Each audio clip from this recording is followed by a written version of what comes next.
Kuskus, balungos sa babae.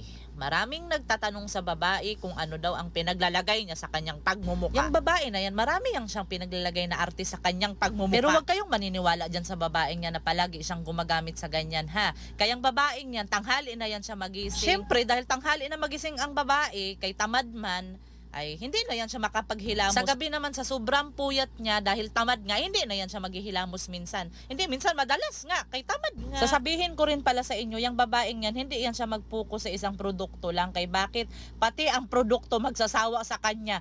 Pag palagi niya nang ginagamit, aayawan na siya ng produkto kay sobrang arte. Kaya hindi natatalab sa kanya. Kaya panay ang palit sa mga pinaglalagay sa pagmumuka niya. Tignan mo naman, di ba? Pati ang mga produkto hindi na siya nagugustuhan. Iiwanan din siya. Kung gusto nyong gayahin yung babae na yan, mag-skincare, bago ninyo atupagin yung mga skincare ninyo, magpalit muna kayo ng punta ninyo ng mga bedsheet. Kay kahit kung ano-anong ipagpapahid ninyo sa pagmumuka ninyo, sa katawan ninyo, kung hindi malinis ang mga ginagamit nyo sa pagtulog, hindi rin yan iepekto. Huwag nyong gagayahin ang babaeng tong umaasa lang sa makeup.